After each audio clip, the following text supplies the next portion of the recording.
Hello friends, future goals channel में आपका स्वागत है। मैं हूं राहुल। मैं आप लोगों को यहां इंग्लिश पढ़ाऊंगा और इंग्लिश की बेसिक्स की जानकारी दूंगा।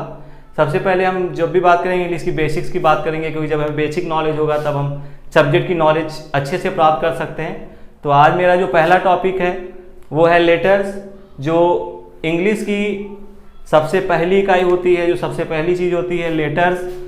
लेटर्स क्या होते हैं आज मैं इस बारे में आपको बताऊंगा। लेटर्स सबसे पहले आते हैं ए। लेटर्स क्या होते हैं? जो हम alpha A B C D यहाँ से लेकर के जेड तक जो कुछ भी हम अलग अलग पढ़ते हैं वो लेटर्स कहलाते हैं।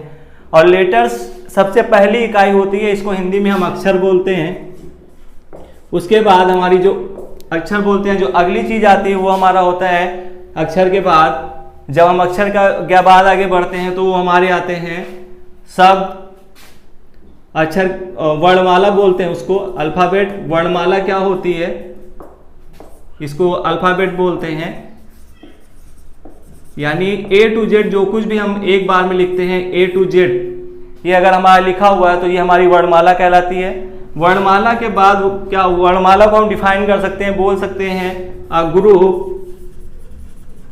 ऑफ लेटर्स, यानी अक्षरों का जो समूह होता है वो वर्णमाला कहलाता है। वर्णमाला के बाद जब हम आगे बढ़ते हैं तो हमारा अगली चीज जो आती है वो होता है हमारा वर्ड, जिसको हम शब्द बोलते हैं। शब्द क्या होता है?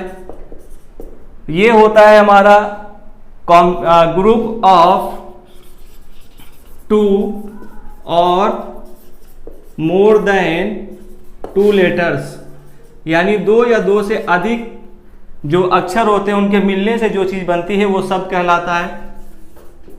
और इसके बाद जब हम आगे और चीज बढ़ते हैं तो आगे हमारा आता है सेंटेंस, जो इसे हम वाक्य बोलते हैं।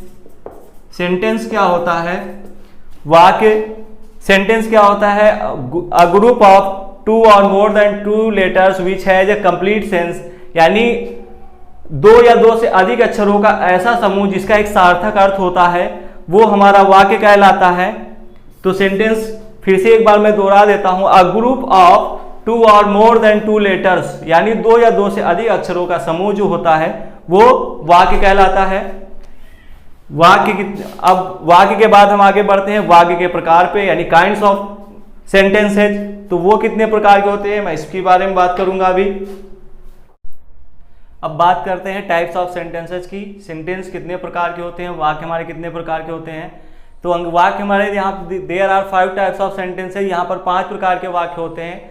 जो सबसे पहला वाक्य आता है असर्टिव, या इसे हम डिक्लेरेटिव सेंटेंस भी कहते हैं। तो असर्टिव या डिक्लेरेटिव सेंटेंस वो होते हैं जिसमें किसी भी बात की हम घोषणा करते हैं या कोई बात हम कहते हैं। तो वो बात हम 2 तरह से हो सकती है। इसके भी जो असर्टिव सेंटेंस होता है वो 2 प्रकार का होता है। एक होता है अफर्मेटिव सेंटेंस, सकारात्मक वाक्य, जब हम किसी बात का उत्तर सकारात्मक तरीके से देते हैं। दूसरा आता है नेगेटिव सेंटेंस, यानी नकारात्मक वाक्य। अब एग्जाम्पल के तौर पर देखते हैं, अफर्मेटिव सेंटेंस में लिखा है दे प्ले द क्रिकेट, वो क्रिकेट खेलते हैं, तो ये एक सकारात्मक हो गया। अगर इसी जगह पे होता है they do not play the cricket, वो क्रिकेट नहीं खेलते हैं, तो वो हमारा नकारात्मक वाक्य होता है। यानी सकारात्मक वाक्य वो होते हैं जिसका हम सही तरीके या सहमति में उत्तर देते हैं। और निगेटिव में क्या होता है, हम किसी भी बात का उत्तर नकारात्मक तरीके से देते हैं। दूसरा आता है हमारा इंट्रोगेटिव सेंटेंस, यानी प्रश्नवाचक वाक्य, जो हमारा 2 प्रकार का होता है। एक होता है सिंगल इंट्रोगेटिव और एक होता है डबल इंट्रोगेटिव। सिंगल इंट्रोगेटिव वो होता है जब हम किसी प्रश्न का उत्तर सिर्फ हाँ या ना में देते हैं, तो वो हमारा सिंगल इंट्रोगेटिव कहलाता है। और इस प्रकार के सेंटेंस जब भी कभी स्टार्ट होते हैं तो वो हेल्पिंग वर्ब या ऑक्सिलरीज के साथ स्टार्ट होते हैं। जैसे यहाँ पे मैंने आपको एग्जाम्पल दिया है, डू यू ईट मैंगोज, यानी क्या तुम आम खाते हो। तो इसका हम उत्तर जो भी देंगे वो हम 2 पहलू में दे सकते हैं, या तो हम हाँ में देंगे या तो हम ना में देंगे। दूसरा जो हमारा आता है डबल इंट्रोगेटिव। डबल इंट्रोगेटिव जो स्टार्ट होता है वो हमेशा इंट्रोगेटिव वर्ड्स के साथ स्टार्ट होता है। इंट्रोगेटिव वर्ड्स होते हैं वाई, व्हाट, विच, व्हेन, इसी तरह से जो हाउ, वेयर। तो यहाँ पे मैंने एग्जांपल दिया है, why do you fight with him, तुम उसके साथ झगड़ा क्यों करते हो। तो इसका उत्तर जब हमें देना होता है तो इसका उत्तर हमें किसी ना किसी रीजन के साथ देते हैं या एक्सप्लेन करके बताते हैं। फिर तीसरा हमारा आता है इंपरेटिव सेंटेंस। इंपरेटिव सेंटेंस यानी आदेशात्मक वाक्य, जब हम किसी को आदेश देते हैं तो वो हमारा इंपरेटिव सेंटेंस होता है। अब जैसे यहाँ पे लिखा है कम हेयर, यहाँ आइए, या गो देयर, वहाँ जाइए, सिट हेयर, यहाँ बैठ जाइए। इस तरह के जो वाक्य होते हैं जिसमें हम किसी को आदेश देते हैं वो हमारे इम्परेटिव सेंटेंसेज होते हैं।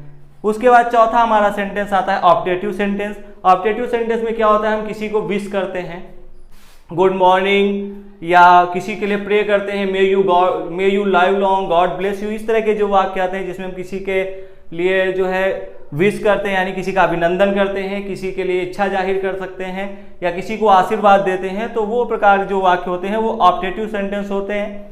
उसके बाद हमारा लास्ट जो सेंटेंस है एक्सक्लामेटरी सेंटेंस होता है। एक्सक्लामेटरी सेंटेंस वो होता है जिसमें हमारे सडन फीलिंग्स होते हैं, जो हमारे अचानक से जो हमारी भावनाएं होती हैं, जो अचानक से हम फीलिंग्स आती हैं सडनली, वो हमारे एक्सक्लेमेटरी सेंटेंस में आते हैं। For example, hurray we have won the match, जैसा कि हमने लिखा है यहाँ, लिखा है hurrah we have won the match, यानी खुशी के साथ कह रहे हैं कि हम मैच जीत गए। या हम ये लिख सकते हैं अलास शी हैज डाइड, यानी दुख है वो मर चुकी है।